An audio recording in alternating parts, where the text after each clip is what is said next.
So big news. Iran has been sanctioned by the European Union. They are no longer going to be buying the Iranian oil. They've got on board with the U.S. and pretty much the whole West now hates Iran and refuses to buy their oil. They said they're not going to stop buying the oil until July, though, so they have a few months here to figure out what they're going to do. But starting in July, for sure. Actually, there's a couple of months before that they're going to reassess the sanctions just to make sure they want to do it. But in July, they're not going to be buying Iranian oil anymore. And Iranian officials say, why are we going to wait till July? Let's just cut off Europe right now. Of course, Russia and China are all for getting all those good deals with Iranian oil. So it's not going to stop Iran from selling oil. The European Union sanctions, but it's a real messed up situation. Gee, you're cutting me off, Europe, but there's only how many billions of people in China for me to sell to, and freaking Russia takes up about half of the entire land mass when you look at it on a map. I mean, come on. You think you care about being sanctioned by us? Yeah. They're like one of the, or no, I'm sorry, not the third. I want to say the third largest, but they're, I believe, the economy growing 3% a year, even with all of our sanctions on them. Come on, our sanctions don't matter. They're going to grow. Yeah. They're a strong economy. They're doing a lot better than we are over here, aren't they? Certainly doing a lot better than we are. Maybe we should look at some of that terrorist activity. Maybe we should try to invest in some of the dictator rule. What? Maybe the economies could start picking up over here. What tater? Dictator. Oh, right. Maybe if we made Obama a dictator, we could have some growing economy over here. Well, hey, as terrible as it sounds, it's probably true. Yeah. Because what do whenever their people try to rise up and rebel against their administration? Blow them the fuck away, right? So, you have to fault them for that for sure. But you like seeing dead Iranians in the street? Oh, mainly dead Americans. If it meant the economy could grow, Oh, you mean you're wishing for? Yeah. Okay. Yeah. Gotta crack a few eggs. So, is that why my gas has jumped 30 cents in the last week? Yeah, I think so. I love how they tell you gas has gone up like $1, and immediately, oil has gone up $1, and immediately your gas stations jump that price up 10 cents on you. Like, shouldn't they wait until they have to actually, pay a higher price? None of this makes any sense. It's all that speculation market, right? Yeah, and closing this Strait of Hormuz, gee, I'm sure Exxon and Shell, I'm sure they hate to have to see that gas price go up to record highs so they can make more record profits. I'm sure they're going to hate to take all of our money from us, aren't they? It's not closed yet. Iran is threatening to close it, and the military has sent, the American Armed Forces have sent the Navy over there to make sure it doesn't get closed down. And Iran has said... Oh, is that why we sent the Navy over there? Right. And Iran has said if the Navy does get involved in Iranian business, then there will be an attack on the U.S., that they will attack us.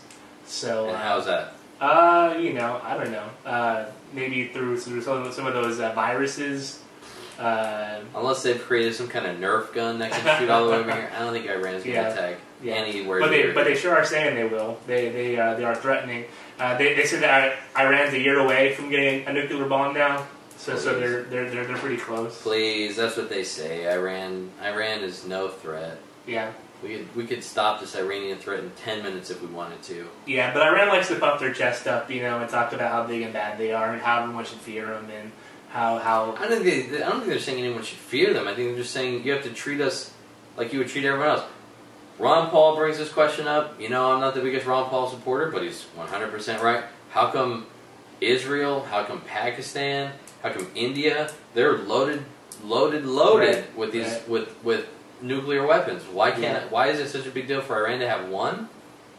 It's not. Because Ahmadinejad possibly, it was translated that maybe he said he wanted to get rid of Israel. Who doesn't? Come on. Exactly. Who hasn't at one point in time thought that this world would be a lot better off without Israel in it?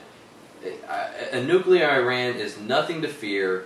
It's a nuclear Iran's, the response to a nuclear Iran by the West and by Western Europe. That is what you need to fear. These warmongering, military industrial complex. Yeah. we have nothing to fear but us ourselves Pretty over much here in the West. Yeah, yeah. Israel isn't. I mean, Iran isn't going to bring this fight to anybody. We're taking this fight to them. Oh, and they just happen to be backed up by China and Russia, who, you know, aren't ready to play any games either. You know, India is also really looking to get on this sweet deal for the oil. So they're saying that they'll buy as much oil as they can with this new. Because I think Iran is discounting the price after the sanctions, trying to sell it all off. So the West is definitely isolating themselves through all this rhetoric. But what else is new? And again, I say it's done on purpose because all these people are highly invested in and have, you know, dealings with your Exxon and your Shell and your Mobil's not around anymore, but you know, all these oil and gas companies. I mean, that's what they want. They want war, limited market, and they want high prices. Come on, people, wake up and stop rallying around this nationalist, go America, go this or that. You know, come on. They're playing a game with your heart, you know, pulling on your heartstrings so that they can, you know, open up their wallet and watch the money come flooding in. Yeah. So do you think the U.S. should be sending troops over there to protect their investments? Do you think that America should be involved in the Middle East only because of the oil trade? I think the U.S. is purposely involved in the Middle East oil trade because they want all of this going on. They want these tensions. We could be making our own oil, pulling our own oil out here, making plenty of money for ourselves, for the American economy, as every presidential nominee has claimed for the past who knows how many years. And they, you know, energy independence. Nobody ever is going to make it happen. Yeah. So what happens, though, if America does pull out all the troops from the Middle East and around the world? Does the world just go crazy and chaos will happen if we pull out of all the troops out?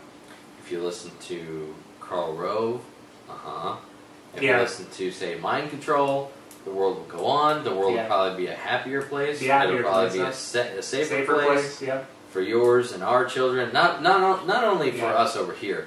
That's the thing that bothers me. Everybody, you're only concerned about, let's keep America safe. What about all these Middle East countries that are getting bombed and bombarded? It's not very safe over there, is it? And these innocent women, children, and men being killed by gunfire, bombings, disease, poverty, all this on a daily basis. But all we care about is, let's keep America safe.